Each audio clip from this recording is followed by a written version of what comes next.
بسم اللہ الرحمن الرحیم۔ شروع کرتا ہوں اللہ کے پاک نام سے جو بہت بڑا مہربان نہایت رحم والا ہے۔ دوستو، بہنوں، بھائیوں، بزرگوں، تاریخ اسلام کی قسط نمبر 204 میں ہم آپ کو خوش آمدید کہتے ہیں، اور اس قسط میں ہم بیان کریں گے امین و مامون کی اعلانیہ مخالفت۔ اس کو بیان کریں گے۔ تو دوستو، امین کے پاس بغداد میں خبر پہنچی کہ مامون نے ہریسما کو اپنی رکابی فوج کا افسر بنا لیا ہے اور رافع کو عزت کے ساتھ مساجد میں داخل کر لیا اور ولایت رے سے عباس بن عبداللہ کو معزول کر دیا، اور اس خبر کو سن کر وہ بلا وجہ ناراض ہوا اور خطبہ سے مامون کا نام نکال کر اپنے بیٹے کا نام بطور ولی عہد داخل کرا دیا، اور عباس بن موسیٰ بن عیسیٰ بن جعفر اور محمد بن عیسیٰ بن نہیک کو پیغام دے کر مامون کے پاس بھیجا کہ تم اس بات پر رضامند ہو جاؤ کہ میرا بیٹا موسیٰ ولی عہدی میں تم پر سابق رہے، اور مجمع عام میں اس کا اعلان کرو دو کہ بجائے میرے موسیٰ بن امین ولی عہد ہے۔ مامون نے اس بات کو قبول کرنے سے انکار کر دیا، مگر فضل بن سہیل نے اس موقع پر یہ فائدہ اٹھایا کہ عباس بن موسیٰ کو ہم خیال بنا کر مخفی طور پر اس بات کے لیے آبادہ کر لیا کہ وہ بغداد میں رہ کر جاسوسی اور مخبری کی خدمات انجام دے اور ضروری باتوں کو فوراً اطلاع بھجوا دیا کرے۔ امین نے مامون سے خراسان کے بعض ولایت سے دستبردار ہو جانے کی بھی فرمائش کی۔ مامون نے اس سے بھی انصاف انکار کر دیا تھا۔ مامون کو جب معلوم ہوا کہ بغداد میں خطبوں میں میری نام کو خرچ کر دیا گیا تو اس نے جواباً خراسان میں امین کے نام کو خطبوں سے خارج کر دیا۔ ان ایام میں امین نے خانہ کعبہ سے اس دستاویز کو جو ہارون نے لٹکائی تھی اتروا کر چاک کرا دیا۔ یہ واقعہ شروع سن 194 عیسوی کا ہے، اور یہیں سے مامون رشید کو امین کی اعلانیہ مخالفت کرنے کا حق پیدا ہو گیا۔ مامون نے خراسان کی ناکہ بندی بڑی احتیاط کے ساتھ کرا دی تاکہ امین کا کوئی خط اور کوئی قاصد حدود خراسان میں داخل نہ ہو سکے اور خراسان میں کسی بغاوت کے پیدا کرنے کی کوشش امین نہ کر سکے۔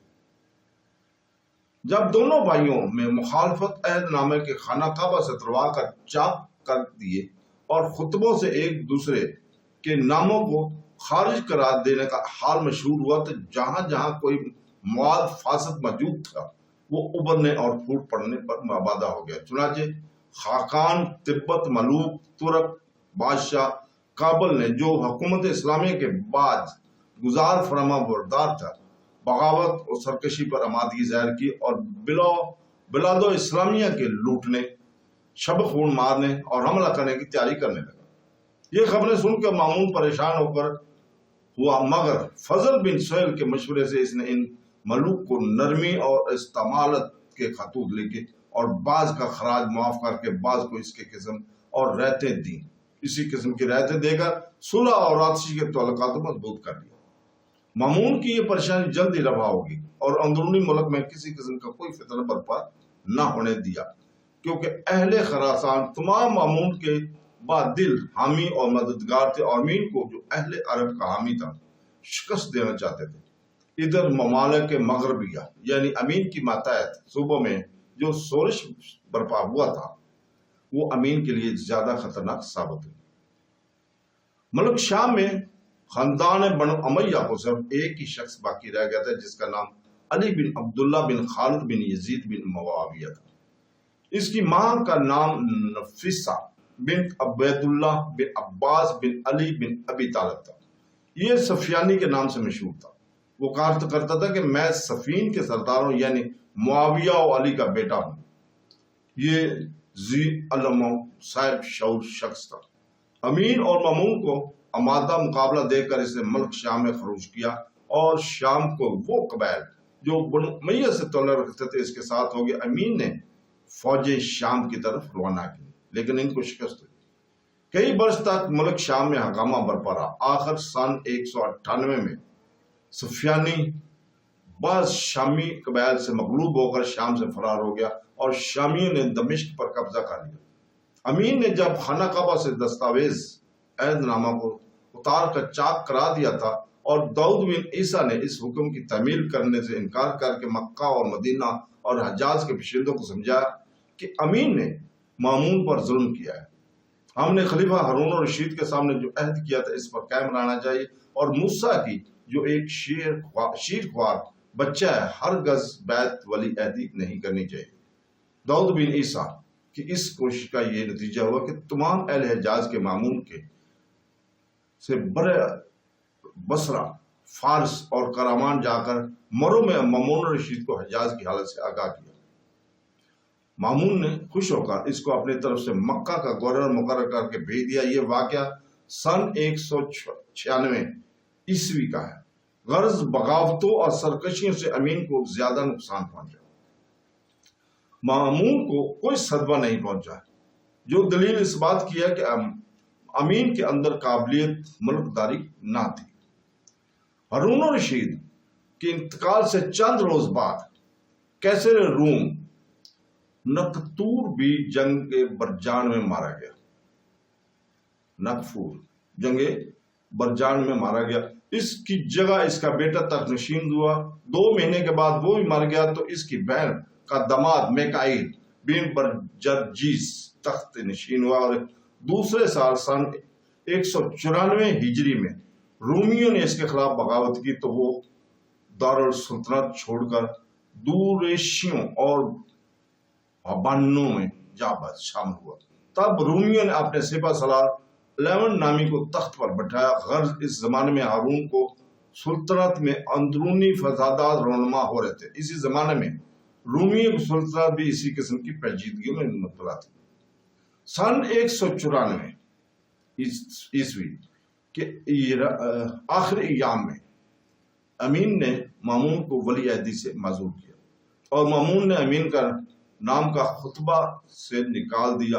اس کے بعد امین نے بھی یہی نہیں کہ اپنے بیٹے کو مامون کی جگہ ولی عہد بنایا، بلکہ اپنے بھائی موتمن کو بھی معزول کر کے اس کی جگہ اپنے دوسرے بیٹے عبداللہ کو ولی عہد بنایا، اور خطیبوں میں موسیٰ اور عبداللہ کا نام لیا جانے لگا۔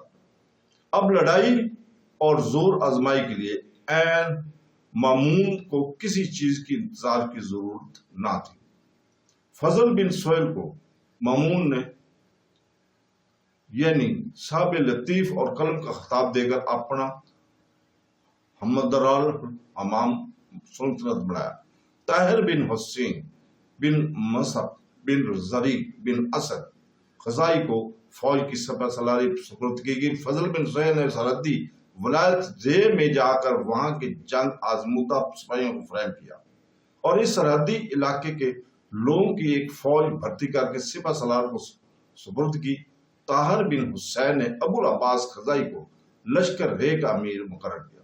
ابو العباس نے رے میں اپنے لشکر کے کیل کانٹے سے درست کیا۔ ادھر امین الرشید نے عصمت بن حماد بن سالم کو 1000 پیادوں کی جمعیت سے ہمدان کی طرف روانہ کرنے کا حکم دیا، تو ہمدان میں مکی میں رہ کر اپنے مقدمات الحبیش کو سادہ کی طرف روانہ کرنا۔ اس کے بعد امین نے ایک بڑا لشکر مرتب کر کے فضل بن ربی کے مشورے سے علی بن عیسیٰ بن حمان کی سپہ سالاری میں مامون کے مقابلے کو خراسان کی طرف روانہ کیا۔ امین اور اس کے وزیر فضل بن ربی کی یہ سخت غلطی تھی کہ علی بن عیسیٰ کو سپہ سالار بنا کر خراسان کی طرف روانہ کیا۔ اہل خراسان علی بن عیسیٰ سے اس کی عہد گورنر سے ناخوش تھے۔ اس کے آنے کی خبر سن کر اہل خراسان اور بھی زیادہ لڑنے اور مارنے پر آمادہ ہو گئے۔ امین نے علی بن عیسیٰ کو نہاون، ہمدان، رقم، اصفہان اور بلاو جبل بطور جاگیر عطا کیے، اور خزانہ خلافت سے ہر قسم کا سامان اور روپیہ ضرورت سے زیادہ دے کر 50,000 سواروں کے ساتھ رخصت کیا، اور امال کے نام فرامین جاری کیے کہ علی بن عیسیٰ کی کمک کے لیے لشکر روانہ کرے اور ہر قسم کی امداد اس کو پہنچائے۔ علی بن عیسیٰ امین کی ماں زبیدہ خاتون سے رخصت ہونے کے لیے حاضر ہوا تو اس نے مامون کے متعلق علی کو نصیحت کی کہ اس کو گرفتار کر کے کوئی بے ادبی کا برتاؤ کرنا۔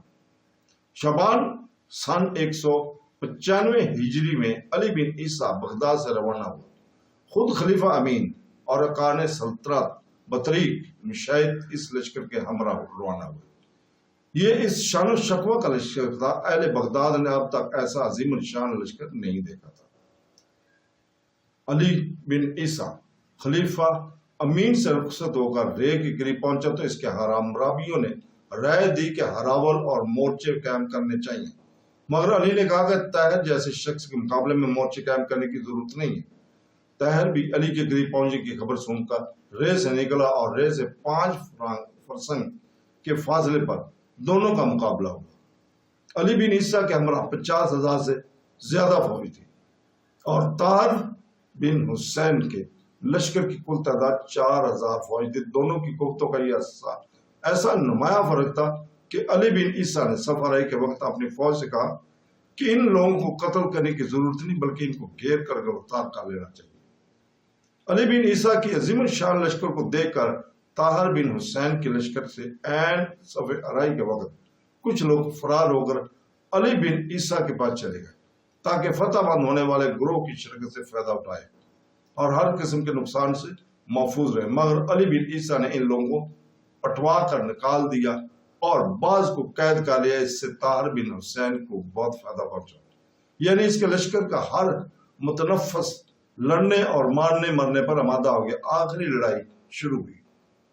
طاہر بن حسین نے میمنہ اور میسرہ کو علی بن عیسیٰ کے میسرہ اور میمنہ نے شکست دے کر بھگایا، مگر طاہر نے قلب لشکر کو لے کر علی کے قلب پر ایسا حملہ کیا کہ علی کا قلب شکست کھا کر پیچھے ہٹنے پر مجبور ہوا۔ یہ حالت دیکھ کر طاہر کے میمنہ اور میسرہ کی شکست خوردہ سپاہی لوٹے اور ہمت کر کے طاہر سے عامل نہایت سخت وار کارروائی ہوئی، اور اسی داروگیر میں علی بن عیسیٰ کے گلے میں ایک تیر نے ترازو ہو کر اس کا کام تمام کر دیا۔ علی بن عیسیٰ کے گرتے تمام لشکر فرار ہوا اور طاہر کے تمام ہمراہیوں نے علی بن عیسیٰ کا سر کاٹ لیا۔ طاہر کی فتح مند لشکر کے 2 فرسنگ تک فراریوں کا تعاقب کیا اور لشکر بغداد اور قتل و گرفتار ہوتے ہوئے چلے گئے۔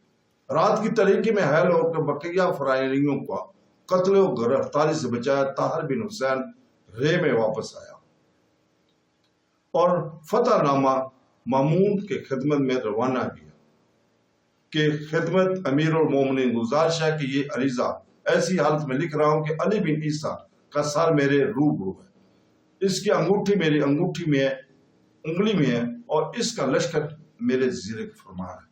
3 دن کے عرصہ میں یہ خط مورو میں فضل بن سہیل کے پاس پہنچا اور وہ لیے ہوئے مامون کی خدمت میں حاضر ہوا، فتح کی مبارکباد دی۔ ارکانی دولت نے بطور امیر المومنین سلام کیا۔ 2 دن کے بعد علی کا سر بھی پہنچا، جس کا تمام ملک خراسان میں تشہیر کیا گیا۔ بغداد میں علی بن عیسیٰ بن حامان کے مقتول ہونے کی خبر پہنچی تو امین نے عبد الرحمن بن حلیہ انباری کو 20,000 سولر کی جمعیت سے طاہر کے مقابلے کو روانہ کیا۔ عبد الرحمن بن جبلہ کو ہمدان اور بلاؤ 2 خرسان کی سن گورنری بھی دی گئی کہ ان ملکوں کو فتح کر کے اپنی حکومت قائم کر لو۔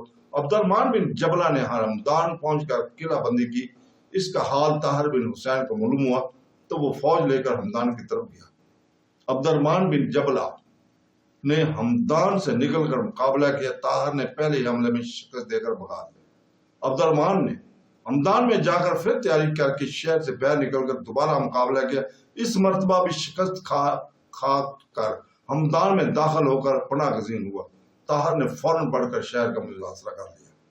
محاصرے نے طول کھینچا۔ اس وقفہ میں طاہر نے قضا الدین کو فتح کر لیا۔ عامل قضا الدین فرار ہو گیا۔ طویل محاصرے سے اہل شہر کو اذیت ہوئی اور عبد الرحمن کو اندیشہ ہو کہ کہیں اہل شہری شب خون نہ مارے، اس لیے اس نے طاہر سے امان طلب کی۔ طاہر نے اس کو امان دے دی اور ہمدان پر قبضہ کر لیا۔ طاہر کے امان دینے کی وجہ سے عبد الرحمن بلا روک ٹوک ہمدان میں رہتا تھا۔ ایک روز موقع پا کر عبد الرحمن نے اپنے ہمراہیوں کو جمع کر کے بحالت غفلت طاہر کے لشکر پر حملہ کیا۔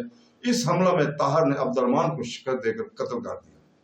عبد الرحمن کے ہمراہی جو قتل ہونے سے بچ گئے وہ بھاگ کر عبداللہ احمد پسران ریشی سے جو بغداد سے عبد الرحمن کی مدد کے لیے آ رہے تھے، ان دونوں پر اس قدر رعب طاری ہوا کہ بلا مقابلہ راستے میں سے بغداد کی جانب واپس چلے گئے۔ طاہر نے یکے بعد دیگرے شہروں پر قبضہ کرنا شروع کر دیا۔